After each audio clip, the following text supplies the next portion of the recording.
This week's Parshat Shoftim contains a verse that allowed Judaism to be alive and to flourish.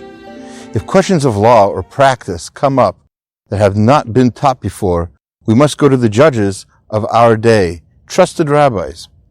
Perek Yud Zayin Pasuk Yud Aleph, that's 1711, tells us, Al pi haTorah asher yerucha ve'al hamishpat asher yomru lecha taseh. According to the Torah given to you and the ruling that they tell you to do, Lo tasur min hadavar asher yagidu lecha yamin usmol. You must not deviate from the word that they tell you, either to the left or to the right.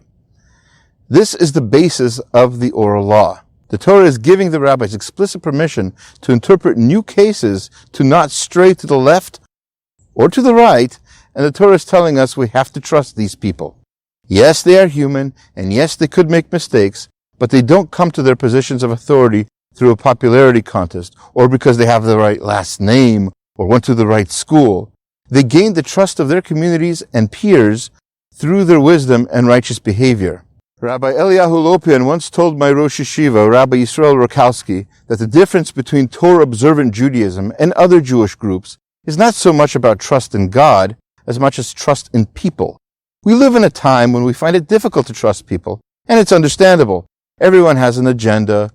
There's fake news from all directions, a lot of different opinions, and all topics are floating out there in the ether. It has become a challenge to find reliable sources. Some are based on ignorance, some are based on false narratives.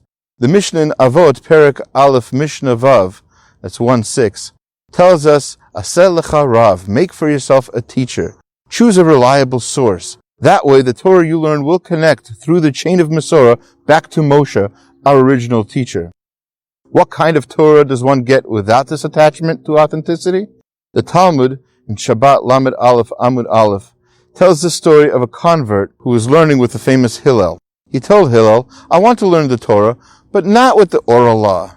So, during their first lesson, Hillel said, okay, I'm going to teach you the written law. The written law starts with the letters. We'll start with the letter Aleph. They learned the shape, they tried to memorize it, and that was the letter Aleph. That was the first lesson. Second lesson, in comes in this person, and Hillel teaches him the letter Bet.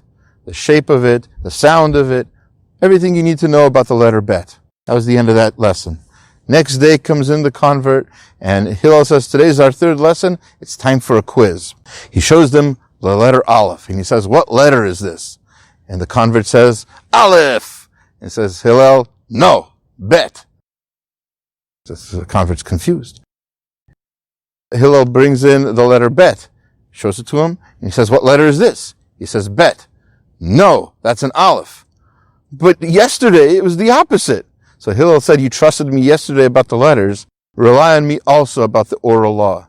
In other words, without the oral law, without trust in people, we don't even know our Alephs from our Bets.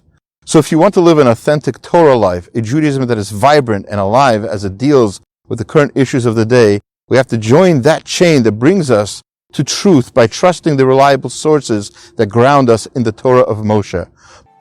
By doing so, we may return into our world a degree of trust, together with the eternal truths of our holy divine Torah. Have a Shabbat Shalom.